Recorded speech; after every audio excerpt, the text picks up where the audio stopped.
Hello students अज आप discrete mathematics 1 का नया चैप्टर शुरू करांगे। उसका नाम है लैटिक्स। तो लैटिक्स की आप जी शुरुआत है वो आप पार्शियल ऑर्डर रिलेशन तो शुरू करांगे। तो देखो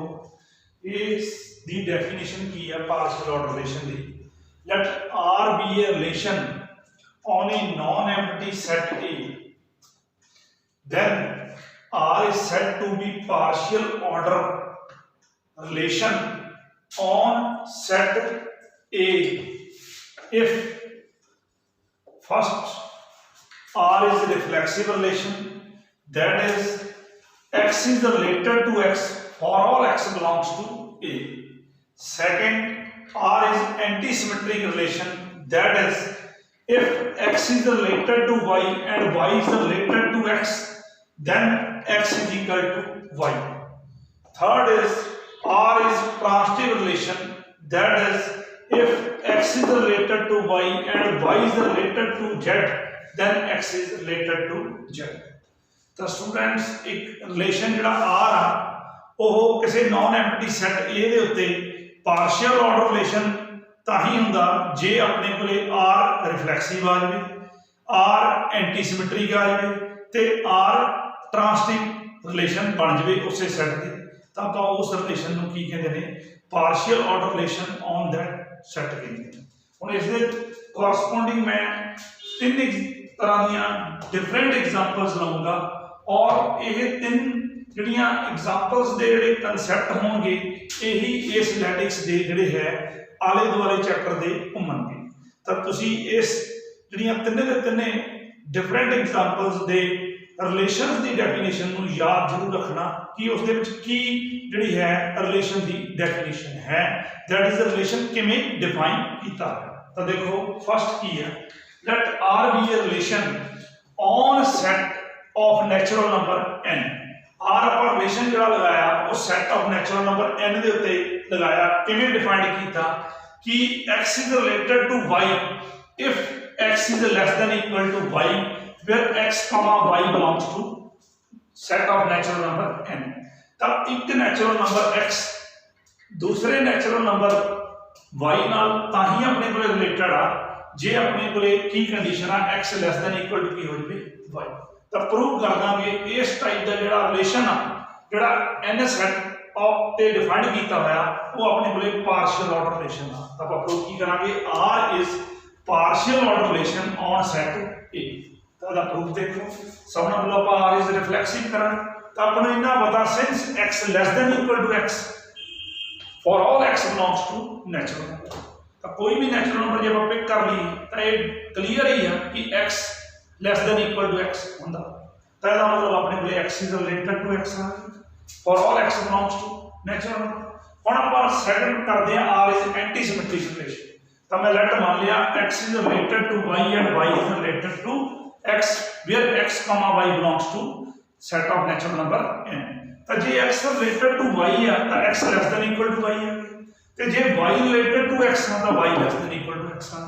और जे x less than equal to y है and y less than equal to x है तो ऑप्शन एक ही बचती है कि x equal to किदे बराबर आ गया y। तो अपने को r is anti symmetric relation हो गया। हुण आप r is ट्रांसटिव करांगे रिलेशन। लेट मान लिया x related to y and y is related to z where x, y and z are natural numbers। J x related to y सी तो x less than equal to y है and J y related to z सी तो y less than equal to z है। जे x less than equal to y है तो y less than equal to z है तो clearly x less than equal to z है। तो therefore x related to की हो z। तो आप therefore r की कह सकते हैं रिफ्लेक्सिव रिलेशन भी बन गया, एंटी सिमेट्रिक रिलेशन भी बन गया ते ट्रांसटिव रिलेशन भी बन गया ऑन केड़े set of natural number n। तो हेंस अपने को ये तीनों कंक्लूजन जे प्रूव हो गए तो r is partial order relation on set n। हाँ जी next second example, let r be a relation on set of natural number n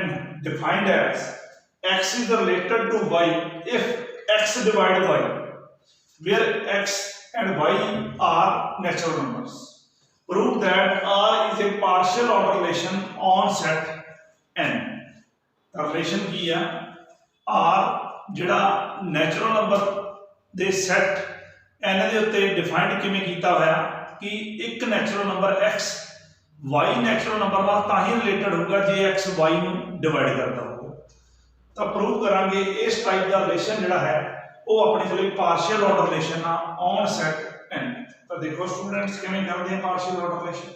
r पहलों आपां रिफ्लेक्सिव प्रूव करांगे। आपां नूं पता since x divide x for all x belongs to natural every non zero real number divide itself. ये अपन पता तो देयरफॉर अपन कह सकते हैं कि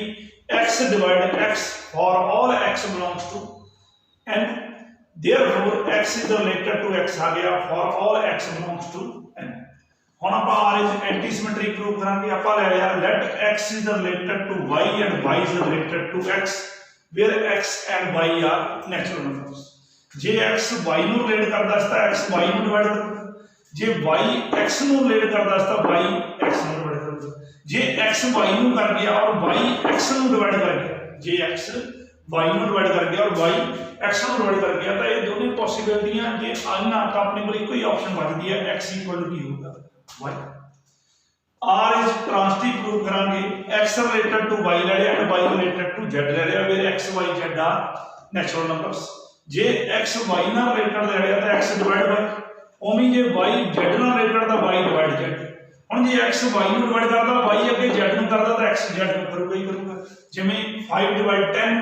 10 डिवाइड 60 तो 5 डिवाइड 60।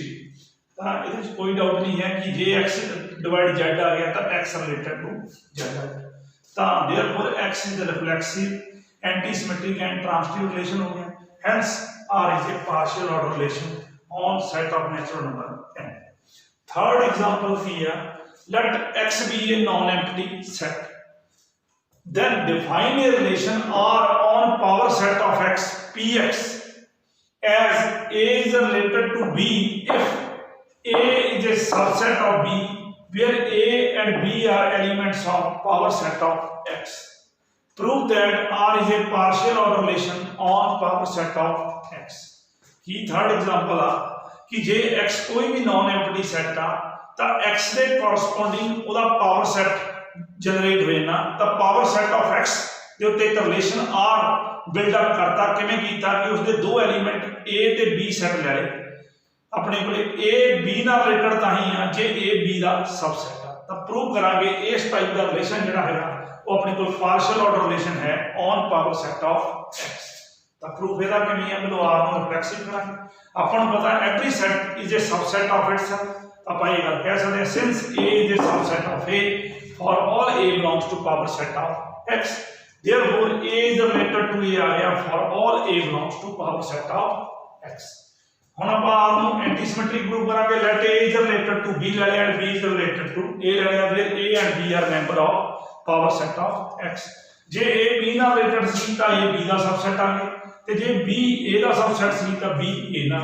ਦਾ ਸਬਸੈਟ ਆ ਗਿਆ। ਜੇ A B ਦਾ ਸਬਸੈਟ ਆ ਗਿਆ ਤੇ B A ਦਾ ਸਬਸੈਟ ਆ ਗਿਆ ਤਾਂ ਆਪਾਂ ਇਹੀ ਕਹਿ ਸਕਦੇ A equal to B ਕਿਉਂਕਿ ਦੋ ਸੈਟ इक्वल ਤਾਂ ਹੀ ਹੁੰਦੇ ਆ ਜੇ ਇੱਕ ਦੂਜੇ ਦੇ ਸਬਸੈਟ ਆ ਗਏ ਤਾਂ ਇਹਦੇ ਵਿੱਚ ਹੁਣ A B ਦਾ ਸਬਸੈਟ ਤੇ B A ਦਾ ਸਬਸੈਟ ਬਣ ਗਿਆ ਤਾਂ A ਬਰਾਬਰ ਹੈ B ਹੀ ਹੋਊਗਾ। R is ट्रांजिटिव प्रूव करांगे A B ਨਾਲ ਰਿਲੇਟਡ ਹੈ B C ਨਾਲ ਰਿਲੇਟਡ ਹੈ where A B C are members of power set of X। ਜੇ ਹੁਣ A B ਨਾਲ ਰਿਲੇਟਡ ਸੀ ਤਾਂ A ਦੇ ਸਬਸੈਟ ਆਫ B ਜੇ B C ਨਾਲ ਰਿਲੇਟਡ ਸੀ ਤਾਂ B ਦੇ ਸਬਸੈਟ ਆਫ C। ਹੁਣ ਜੇ A B ਦਾ ਸਬਸੈਟ ਆ B C ਦਾ ਸਬਸੈਟ ਆ ਤਾਂ A B C the subset ਹੋਊਗਾ तो जे A C का सबसेट हो गया तो A is related to C आ गया। therefore R is reflexive anti symmetric and transitive relation बन गया on power set of X। hence R is a partial order relation on power set of X। तो students ਆਪਾਂ ਹੁਣ ਉਸ position ਤੇ ਪਹੁੰਚ ਗਏ ਆ ਜਦੋਂ ਆਪਾਂ ਪੋ ਸੈਟ ਦੀ ਡੈਫੀਨੇਸ਼ਨ ਬਣਾਵਾਂਗੇ। ਪਰ ਇਸ ਤੋਂ ਪਹਿਲਾਂ ਜੇ ਤੁਸੀਂ ਆਬਜ਼ਰਵ ਕੀਤਾ ਹੋਣਾ ਤਾਂ ਤਿੰਨ ਟਾਈਪਸ ਦੇ ਮੈਂ ਤੁਹਾਨੂੰ ਪਾਰਸ਼ੀਅਲ ਆਰਡਰ ਰਿਲੇਸ਼ਨ ਪੜਾਏ ਆ। ਇੱਕ ਦੇ ਵਿੱਚ ਮੈਂ ਤੁਹਾਨੂੰ ਡੈਫੀਨੇਸ਼ਨ ਦਿੱਤੀ ਸੀ less than equal to, second ਦੇ ਵਿੱਚ ਮੈਂ ਦਿੱਤੀ ਸੀ ਡਿਵਾਈਡ ਔਰ ਥਰਡ ਦੇ ਵਿੱਚ ਦਿੱਤੀ ਆ ਸਬਸੈਟ। ਤਾਂ ਯਾਦ ਰੱਖਿਓ ਇਹ ਤਿੰਨਾਂ ਜਿਹੜੀਆਂ ਡੈਫੀਨੇਸ਼ਨਸ ਨੂੰ ਜਿਹੜੇ ਰਿਲੇਸ਼ਨ ਆਪਾਂ ਡਿਫਾਈਨ ਕੀਤੇ ਇੱਕ ਲੈਸ ਦੈਨ ਇਕੁਅਲ ਟੂ ਲਗਾਇਆ ਸੀ ਵਿੱਚ, ਇੱਕ ਆਪਾਂ ਡਿਵਾਈਡ ਔਰ ਤੀਸਰਾ ਸਬਸੈਟ। ਹੁਣ ਆਪਾਂ ਪਾਰਸ਼ੀਅਲ ਆਰਡਰ ਰਿਲੇਸ਼ਨ ਤੋਂ ਬਾਅਦ ਪੋ ਸੈਟ ਦੀ ਡੈਫੀਨੇਸ਼ਨ ਕਰਾਂਗੇ। ਤਾਂ ਬਹੁਤ ਹੀ ਸਿੰਪਲ ਆ। ਜੇ ਕੋਈ ਵੀ relation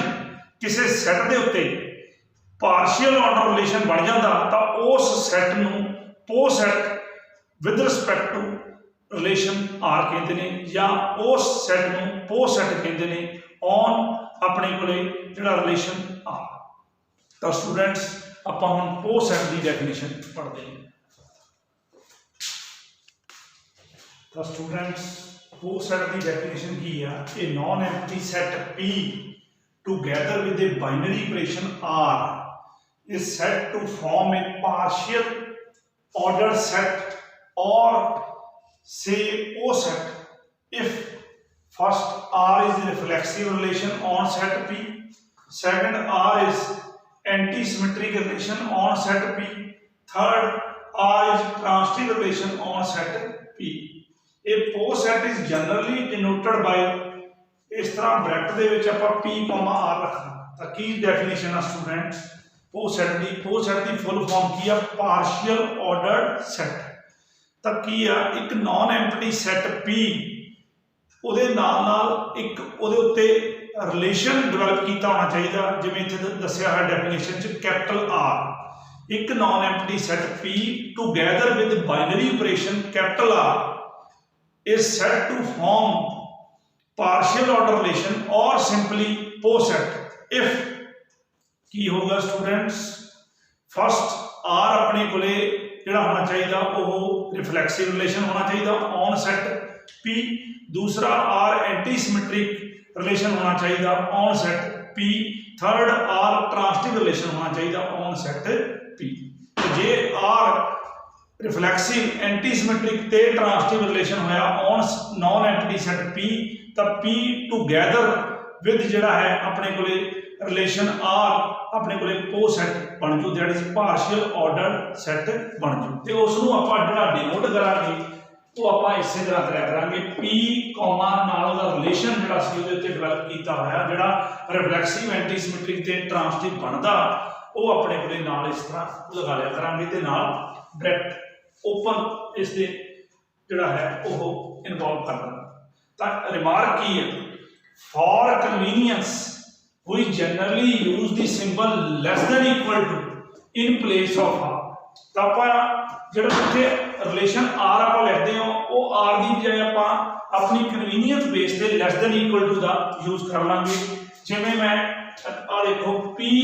lace than equal to ਕਿਹਾ ਦਿਸ ਵੀ ਏ ਪੋ ਸੈੱਟ, ਤਾਂ ਆਪਾਂ ਇਸ ਤਰ੍ਹਾਂ ਲਿਖ ਲਿਆ ਕਰਾਂਗੇ। ਤਾਂ ਸਟੂਡੈਂਟਸ ਜਿਹੜੀਆਂ ਮੈਂ ਤਿੰਨ ਐਗਜ਼ਾਮਪਲਸ ਤੁਹਾਨੂੰ ਪੜ੍ਹਾਈਆਂ ਸੀ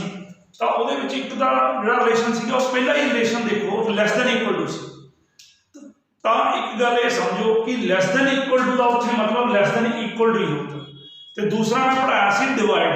ਤਾਂ ਜੇ ਮੈਂ ਇੱਥੇ ਲੈਸ ਦੈਨ ਇਕੁਅਲ ਟੂ ਦਾ ਯੂਜ਼ ਕਰ ਰਹੇ ਹਾਂ ਤਾਂ ਮੈਨੂੰ ਨਾਲ ਮੈਂਸ਼ਨ ਕਰਨਾ ਪੈਣਾ ਵੀ less than equal to mean divide. ਤੇ ਤੀਜਾ ਮੈਂ ਕੀ ਪੜ੍ਹਾਇਆ ਸੀਗਾ? ਸਬਸੈਟ, ਤਾਂ ਮੈਨੂੰ ਮੈਂਸ਼ਨ ਕਰਨਾ ਪੈਣਾ ਵੀ ਲੈਸ ਦੈਨ ਇਕੁਅਲ ਟੂ ਦਾ ਮੀਨ ਕੀ ਆ? ਸਬਸੈਟ। ਤਾਂ ਮਤਲਬ ਕੀ ਹੋਇਆ ਸਟੂਡੈਂਟਸ ਕਿ ਜੇ ਕੋਈ relation P, less than equal to ਆਪਾਂ ਨੂੰ ਜਿਹੜਾ ਹੈ, ਇੱਕ ਵਾਰੀ ਮੈਂ ਫਿਰ ਬੋਲਦਾ, ਜੇ ਕੋਈ ਆਪਣੇ ਕੋਲੇ ਪੋ ਸੈੱਟ ਰਿਲੇਸ਼ਨ ਨਹੀਂ ਪੋ ਸੈੱਟ, ਜੇ ਕੋਈ ਪੋ ਸੈੱਟ ਆਪਣੇ ਕੋਲ P, less than equal to ਆਪਾਂ ਨੂੰ ਦਿੱਤਾ ਹੋਇਆ ਤੇ ਉਸ ਦੇ ਵਿੱਚ ਲੈਸ ਦੈਨ ਇਕੁਅਲ ਟੂ ਦਾ ਮਤਲਬ ਨਹੀਂ ਦੱਸਿਆ ਹੋਇਆ ਤਾਂ ਤੁਸੀਂ ਇਹੀ ਸਮਝਣਾ ਵੀ ਲੈਸ ਦੈਨ ਇਕੁਅਲ ਟੂ ਹੀ ਹੈ। ਤੇ ਜੇ ਆਪਣੇ ਕੋਲੇ ਲੈਸ ਦੈਨ ਇਕੁਅਲ ਟੂ ਦਾ ਮੀਨਿੰਗ ਡਿਫਰੈਂਟ ਆ, ਜਿਵੇਂ ਡਿਵਾਈਡ ਆ ਜਾਂ ਸਬਸੈਟ ਆ, ਤਾਂ ਨਾਲ ਮੈਂਸ਼ਨ ਕੀਤਾ ਹੋਊਗਾ। ਤਾਂ ਆਪਾਂ ਇੱਕ ਵਾਰੀ ਹੁਣ ਇਹ ਕਨਸੈਪਟ ਆਪਣੇ ਮਾਈਂਡ 'ਚ ਕਰ ਲਈਏ ਕਿ R ਦੀ ਬਜਾਏ ਹੁਣ ਆਪਾਂ less than equal to use ਕਰਿਆ ਕਰਾਂਗੇ, ਔਰ ਜੇ ਲੈਸ ਦੈਨ ਇਕੁਅਲ ਟੂ ਨਹੀਂ ਡਿਫਾਈਂਡ ਕੀਤਾ ਨਾਲ ਤਾਂ ਤੁਸੀਂ ਲੈਸ ਦੈਨ ਇਕੁਅਲ ਟੂ ਹੀ ਸਮਝੋ। ਜੇ ਲੈਸ ਦੈਨ ਇਕੁਅਲ ਟੂ ਨੂੰ ਨਾਲ ਡਿਫਾਈਂਡ ਕੀਤਾ ਡਿਵਾਈਡ ਜਾਂ ਸਬਸੈਟ ਤਾਂ ਉਹ ਆਪਣੇ ਆਪ ਹੀ ਤੁਹਾਨੂੰ ਇੰਡੀਕੇਟ ਕਰ ਦੂਗਾ। ਔਰ ਸਟੂਡੈਂਟਸ ਅੱਗੇ ਚੱਲਦੇ ਹਾਂ, ਜਿਵੇਂ ਮੈਂ ਇੱਕ ਐਗਜ਼ਾਮਪਲ ਤੁਹਾਨੂੰ ਇੱਥੇ ਦੱਸ ਰਿਹਾ ਮੈਨੂੰ ਬਿਲਕੁਲ ਕਲੀਅਰ ਹੋ ਜੂ। ਮੈਂ D72 ਲੈ ਲਿਆ। D72 ਦਾ ਮਤਲਬ ਕੀ? ਜਿਹੜਾ 72 ਪੈਰ ਦੇ ਵਿੱਚ ਪਾਇਆ ਹੋਇਆ 72 ਦੇ ਜਿੰਨੇ ਵੀ ਪੋਜ਼ਿਟਿਵ ਆਪਣੇ ਕੋਲੇ ਡਿਵਾਈਜ਼ਰ ਆ, ਪੋਜ਼ਿਟਿਵ ਇੰਟੈਗਰਲ ਡਿਵਾਈਜ਼ਰ ਆ, ਦੈਟ ਇਜ਼ ਨੈਚੁਰਲ ਨੰਬਰ ਜਿੰਨੇ ਹੈ ਆਪਣੇ ਕੋਲੇ, ਜਿਹੜੇ ਆਪਣੇ ਕੋਲੇ 72 ਨੂੰ ਡਿਵਾਈਡ ਕਰਦੇ ਉਹ ਆਪਾਂ ਸਾਰੇ ਇੱਥੇ ਇਕੱਠੇ ਕਰ ਲਏ। ਤਾਂ ਆਪਾਂ ਕੀ ਕਹਿ ਰਹੇ ਹਾਂ? Set of all natural number which are divisor of 72 involve in D72। ਤਾਂ ਹੁਣ ਤੁਸੀਂ फिलहाल सोचोगे कि वो 72 के पॉजिटिव डिवाइजर किहड़े-किहड़े आ जिहड़े नाल नैचुरल नंबर भी आ वो है 1 2 भी है 3 भी है 4 भी है 6 भी है 8 भी है। क्योंकि 8 क्यों आ मैं रोक के कह रहा क्योंकि 8 डिवाइड 72 क्यों करता क्योंकि 72 इज डिविजिबल बाय 8 होंदा इस गल करना आप कह सकते हैं 8 डिवाइड 72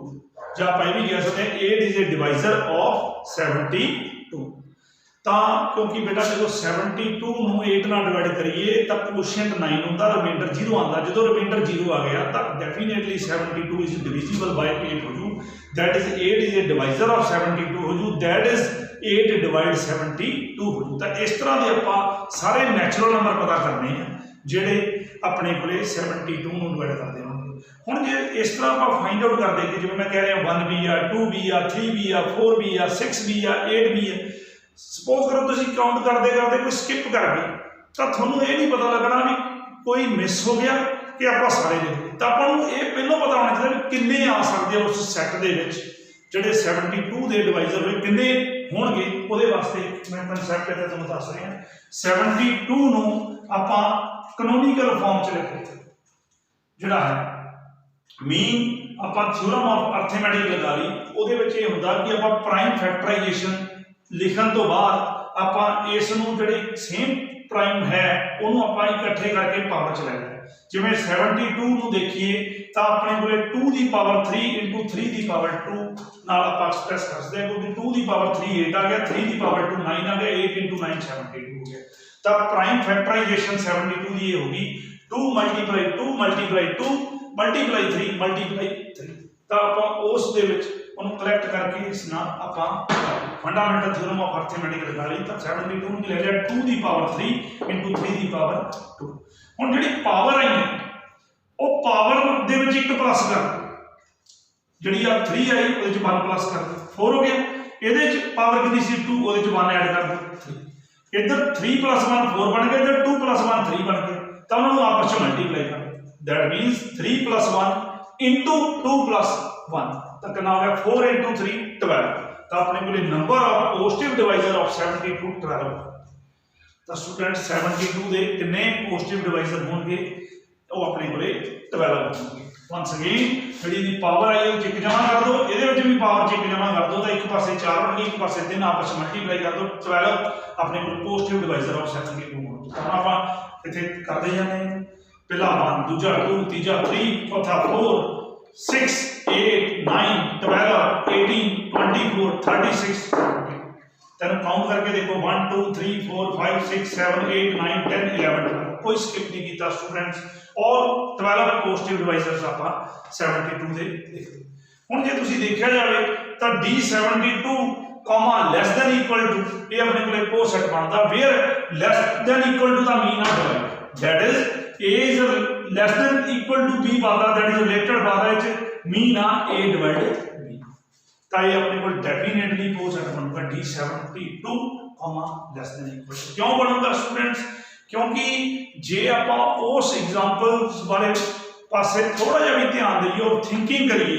ਕਿ ਜੇ ਆਪਣੇ ਕੋਲੇ ਲੈਸ ਦੈਨ ਇਕੁਅਲ ਟੂ ਜਿਹੜਾ ਆਪਾਂ ਰਿਲੇਸ਼ਨ ਇਸ ਦੇ ਵਿੱਚ ਡਿਵਾਈਡ ਵਾਲਾ ਰੱਖ ਰਹੇ ਹਾਂ ਉਹ ਡਿਵਾਈਡ ਪੂਰੇ ਨੈਚੁਰਲ ਨੰਬਰ ਤੇ ਜੇ ਆਪਣੇ ਕੋਲ ਰਿਫਲੈਕਸਿਵ ਸੀ एंटी सिमेट्रिक सी ते ट्रांसटिव सी तो वो हर एक सबसेट से भी होगा क्योंकि students reflexive mean every element is related to its जे सारे नैचुरल नंबर अपने आप नाल रिलेटेड वो सबसेट जिहड़ा मर्जी ले लो वो भी ਉਹਦੇ ਵਿੱਚ ਵੀ ਜਿਹੜਾ एलिमेंट पिक करांगे वो भी रिलेटेड होगा उस तरह एंटी सिमेट्रिक सोचो उस तरह ट्रांसटिव सोचो तो डेफिनेटली ਜਿਹੜਾ D72 ਆ ਉਹ ਨੈਚੁਰਲ ਨੰਬਰ ਦਾ सबसेट ही है तो इस दे विच भी जे आपां थिंकिंग करिए रिफ्लेक्सिव एंटी सिमेट्रिक ते ट्रांसटिव आप डिवाइड रिलेशन ऊपर करके लगा सकते हैं that is why D72 less than equal to की बन गया वो सेट और ये लेस दैन इक्वल टू का मतलब की है डिवाइड ताही मैं लिखा A less than equal to B mean A divide B तो स्टूडेंट्स इतनी गल क्लीयर कर देते होंगे कि मैं हम P R की बजाय P less than equal to का यूज कर रहे हैं लेस दैन इक्वल टू का मतलब जे ना दिता है सामने तो लेस दैन इक्वल टू समझो जो लेस दैन इक्वल टू अगे डिफाइंड किया है तो उस हिसाब नाल उसनूं सोचो तो अगे बड़ा की है कंपेरेबल एलीमेंट्स की है P less than equal to let P comma less than equal to be a co-set and A ਤੇ B P ਦੇ ਦੋ member then A comma B are comparable ਦੋ ਐਲੀਮੈਂਟਸ ਜਿਹੜੇ ਹੈ ਉਹ ਕੰਪੇਰੇਬਲ ਤਾਂ ਹੀ ਹੋਣਗੇ co-set ਦੇ if either A B ਨੂੰ ਰਿਲੇਟ ਕਰੂਗਾ और B A ਨੂੰ ਰਿਲੇਟ ਕਰੂਗਾ ਇੱਕ co-set ਆ ਉਸ ਦੇ ਉੱਤੇ ਰਿਲੇਸ਼ਨ ਆਪਾਂ less than equal to develop ਕੀਤਾ ਹੋਇਆ ਤੇ ਆਪਣੇ ਕੋਲੇ ਉਸ co-set P ਦੇ ਦੋ ਮੈਂਬਰ ਆਪਾਂ ਲੈ ਲਏ A ਤੇ B ਉਹ A ਤੇ B ਕੰਪੇਰੇਬਲ ਤਾਂ ਹੀ ਹੋਣਗੇ either A related to B or B related to A ਤਾਂ ਸਟੂਡੈਂਟਸ ਜੇ ਆਪਣੇ ਕੋਲੇ ਕੰਪੇਰੇਬਲ ਐਲੀਮੈਂਟਸ ਆਪਾਂ ਦੇਖਦੇ ਆ ਤਾਂ ਇਹ either A related to B ਹੁੰਦਾ ਔਰ B related to A ਹੁੰਦਾ ਤੇ ਜੇ ਇਹ ਪ੍ਰੋਪਰਟੀ ਨਾ ਹੋਲਡ ਹੋਵੇ ਤਾਂ ਆਪਾਂ ਇਹ ਗੱਲ ਕਹਾਂਗੇ ਕਿ ਉਹ ਨਾਨ ਕੰਪੇਰੇਬਲ ਐਲੀਮੈਂਟ ਹੈ ਤਾਂ ਇੱਥੇ ਲਿਖਿਆ ਮੈਂ ਇਹੀ ਤਾਂ ਕਿ ਅਦਰਵਾਈਜ਼ A ਤੇ B ਜਿਹੜੇ ਐਲੀਮੈਂਟਸ ਆ ਉਹ ਕੀ ਆਣਗੇ ਨਾਨ ਕੰਪੇਰੇਬਲ ਜਿਵੇਂ ਐਗਜ਼ਾਮਪਲ ਨਾਲ ਤੁਸੀਂ ਸਟੂਡੈਂਟਸ ਜ਼ਿਆਦਾ ਕਲੀਅਰ ਕਰੋਗੇ ਹੁਣ ਇਹ D72, less than equal to is ਕੀ ਦੱਸਿਆ ਸੀ co-set where less than equal to mean ਕੀ ਹੈ ਹੁਣ ਜੇ ਇੱਥੇ ਦੇਖਿਆ ਜਾਵੇ ਤਾਂ ਮੈਂ ਦੋ ਐਗਜ਼ਾਮਪਲਸ ਡਿਵੈਲਪ ਕੀਤੀਆਂ ਫਸਟ ਇਜ਼ ਮੈਂ D72 ਦੇ ਦੋ ਮੈਂਬਰ ਲੈਣੇ ਜਿਹੜੇ 3 ਤੇ 12 ਜੇ ਦੇਖਿਆ ਜਾਵੇ 3 ਤੇ 12 ਦੇ ਵਿੱਚ 3 12 ਨੂੰ ਡਿਵਾਈਡ ਕਰਦਾ that is 3 is related to 12 ਤਾਂ ਆਪਾਂ ਇਹ ਗੱਲ ਕਹਿ ਸਕਦੇ ਹਾਂ ਜੇ 3 12 ਨਾਲ ਰਿਲੇਟਡ ਆ ਗਿਆ ਤਾਂ 3 ਤੇ 12 ਦੋਨੇ ਐਲੀਮੈਂਟਸ ਕੀ ਕੰਪੇਰੇਬਲ ਕਿਉਂਕਿ either A is related to B or B is related to A ਇੱਕ ਚੀਜ਼ ਹੋਣੀ ਚਾਹੀਦੀ ਹੈ ਤਾਂ ਉਹ ਦੋਨੇ ਐਲੀਮੈਂਟਸ ਆਪਣੇ ਕੋਲੇ ਕੰਪੇਰੇਬਲ ਹੈ ਤਾਂ 3 12 ਆਰ ਕੰਪੇਰੇਬਲ ਐਲੀਮੈਂਟਸ ਆ ਗਏ ਹੁਣ ਇਸੇ ਤਰ੍ਹਾਂ D72 ਦੇ 2 ਤੇ 3 ਵੀ ਐਲੀਮੈਂਟਸ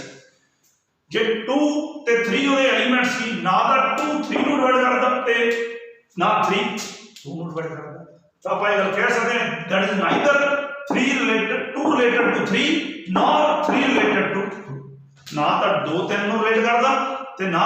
3 2 ਨੂੰ ਰਿਲੇਟ ਕਰਦਾ ਕਿਉਂਕਿ ਨਾ 2 3 ਨੂੰ ਡਿਵਾਈਡ ਕਰਦਾ ਤੇ ਨਾ 3 2 ਨੂੰ ਡਿਵਾਈਡ ਕਰਦਾ ਤੇ ਜੇ ਇਹ ਦੋਨਾਂ ਦੇ ਵਿੱਚੋਂ ਇੱਕ ਵੀ ਪੋਸੀਬਿਲਿਟੀ ਨਹੀਂ ਆਈ ਤਾਂ ਆਪਾਂ ਇਹ ਕਹਿ ਸਕਦੇ ਹਾਂ 2 ਤੇ 3 ਜਿਹੜੇ ਐਲੀਮੈਂਟਸ ਆ D72 ਉਹ ਨਾਨ ਕੰਪੇਰੇਬਲ ਅਗਲੀ ਡੈਫੀਨੇਸ਼ਨ ਸਟੂਡੈਂਟਸ ਕੀ ਆ ਟੋਟਲੀ ਆਰਡਰਡ ਸੈਟ और co-set और chain और totally अपने को linearly ordered set चार नाम है students first name is totally ordered set दूसरा co-set तीसरा chain ਉਹਦਾ ਚੌਥਾ ਨਾਮ ਕੀ ਹੈ ਸੇਮ ਦਾ ਆਪਣੇ ਕੋਲ totally linearly ordered set ਤਾਂ ਇੱਕ co-set P, less than equal to ਤਾਂ ਹੀ ਆਪਣੇ ਕੋਲੇ chain ਬਣੂ ਜਾਂ totally ordered set ਬਣੂ ਜਾਂ ਆਪਣੇ ਕੋਲੇ co-set ਬਣੂ ਜਾਂ ਟੋਟਲੀ ਆਪਣੇ ਕੋਲੇ ਲੀਨੀਅਰਲੀ ਆਰਡਰਡ ਸੈਟ ਬਣੂ ਜੇ ਆਪਣੇ ਕੋਲੇ ਵਿੱਚ ਕੋਈ ਵੀ ਦੋ ਮੈਂਬਰ ਪਿਕ ਕੀਤੇ ਜਿਹੜੇ ਮਰਜ਼ੀ ਇਫ ਫॉर ਐਵਰੀ ਜਾਂ for any A, B belongs to P then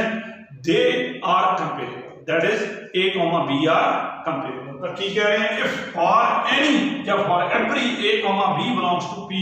imply either A is related to B or B is related to A that is ਇੱਕ co-set ਤਾਂ ਹੀ ਆਪਣੇ ਕੋਲੇ ਚੇਨ ਬਣੂਗੀ ਜੇ ਆਪਣੇ ਕੋਲੇ ਕੋਈ ਵੀ ਦੋ ਮੈਂਬਰ ਜਿਹੜੇ ਮਰਜ਼ੀ ਪਿਕ ਕਰ ਲਓ ਉਹ ਕੰਪੇਰੇਬਲ ਹੋਵੇ ਤਾਂ ਸਟੂਡੈਂਟਸ ਜੇ ਦੇਖੋਗੇ ਤਾਂ ਉੱਪਰਲੀ ਐਗਜ਼ਾਮਪਲ ਜਿਹੜੀ ਮੈਂ D72 ਦੀ ਲਿੱਤੀ ਸੀ ਉਹ D72 ਆਪਣੇ ਕੋਲੇ ਚੇਨ ਨਹੀਂ ਬਣੀ that is totally ordered set ਨਹੀਂ ਬਣਿਆ that is co-set ਨਹੀਂ ਬਣਿਆ that is totally linearly ordered set ਨਹੀਂ ਬਣਿਆ ਕਿਉਂ ਕਿਉਂਕਿ ਉਹਦੇ 2 ਤੇ 3 ਇਹੋ ਜਿਹੇ ਦੋ ਐਲੀਮੈਂਟ ਆ ਜਿਹੜੇ ਨਾਨ ਕੰਪੇਰੇਬਲ ਆ that is ਕਿਉਂ क्योंकि 2 3 ਨੂੰ ਵੀ ਨਹੀਂ ਡਿਵਾਈਡ ਕਰਦਾ ਔਰ 3 2 ਨੂੰ ਵੀ ਨਹੀਂ ਡਿਵਾਈਡ ਕਰਦਾ ਤਾਂ 2 ਤੇ 3 ਨਾਨ ਕੰਪੇਰੇਬਲ ਆ ਗਏ ਜਦ ਕਿ ਆਪਾਂ ਚੇਨ ਤਾਂ ਹੀ ਕਹਿੰਦੇ ਸੀ ਜੇ ਕੋਈ ਵੀ ਦੋ ਮੈਂਬਰ ਲਈਏ ਉਹ ਆਪਣੇ ਕੋਲੇ ਕੰਪੇਰੇਬਲ ਹੋਣੇ ਚਾਹੀਦੇ that is either first is related to second or second is related to first ਤਾਂ ਹੁਣ ਇਸੇ ਤਰ੍ਹਾਂ ਮੈਂ ਇੱਕ ਐਗਜ਼ਾਮਪਲ ਲੈਣ ਲੱਗਿਆ ਜਿਹੜੀ ਆਪਣੇ ਕੋਲੇ ਚੇਨ ਬਣਦੀ ਉਹ ਕੀ ਆ n, less than equal to ਜਿਹੜਾ ਇਹ co-set co-set ਕਿਹੜਾ n, less than equal to ਜਿਹਦੇ ਚ less than equal to ਦਾ ਮਤਲਬ less than equal to ਹੀ ਹੈ ਤਾਂ ਉਹ ਆਪਣੇ ਕੋਲ ਕੀ ਹੈ ਚੇਨ ਕਿਉਂ ਸਟੂਡੈਂਟ ਚੇਨ ਕਿਉਂਕਿ ਕੋਈ ਵੀ ਦੋ ਮੈਂਬਰ ਲਓ ਜਿਵੇਂ ਮੈਂ ਸਪੋਜ਼ ਕਰੋ ਇੱਕ ਲੈ ਲਿਆ 71 ਤੇ ਦੂਸਰਾ ਲੈ ਲਿਆ 3 ਇਹ ਦੋਨੇ ਨੈਚੁਰਲ ਨੰਬਰ ਹੁਣ ਤੁਹਾਨੂੰ ਇੰਨਾ ਪਤਾ ਕਿ ਦੋਨਾਂ ਚ ਇੱਕ ਰਿਲੇਸ਼ਨ ਕਨਫਰਮ ਆ 72 ਤਾਂ less than equal to 3 ਹੈ ਨਹੀਂ ਪਰ 3 less than equal to 72 मैं एक बार फिर कहना कोई दो मैंबर पिक करो स्टूडेंट्स मैं एक कर लिया 1070 दूजा कर लिया only 9 ਤਾਂ ਹੁਣ ਤੁਸੀਂ ਇਹ ਦੇਖੋ 1070 ਜਿਹੜਾ ਹੈ ਉਹ ਲੈਸ ਦੈਨ ਇਕੁਅਲ ਟੂ ਆਪਣੇ ਕੋਲ 9 ਤਾਂ ਹੈ ਨਹੀਂ, ਪਰ 9 ਲੈਸ ਦੈਨ ਇਕੁਅਲ ਟੂ 1070 ਹੈ। ਤਾਂ ਇਸ ਤਰ੍ਹਾਂ ਉਹ ਆਪਾਂ ਦੇਖਦੇ ਹਾਂ ਕਿ 9 ਤੇ 1070 ਉਹ ਕੰਪੇरेबल ਹੋ ਗਏ। ਤਾਂ ਇਸੇ ਤਰ੍ਹਾਂ ਆਪਾਂ ਗੱਲ ਕਹਿ ਸਕਦੇ ਹਾਂ, if we take any two natural number then first is related to second either or second is related to first, that is why n comma less than equal to ਜਿਹੜਾ ਉਹ ਸੈੱਟ ਆ ਉਹ ਆਪਣੇ ਕੋਲੇ ਚੇਂਜ ਹੁੰਦੀ ਹੈ। Thank you so much students. ਅੱਜ ਫਿਲਹਾਲ ਆਪਾਂ ਇਸ ਲੈਕਚਰ 'ਚ ਇੰਨਾ ਹੀ ਕਰਾਂਗੇ।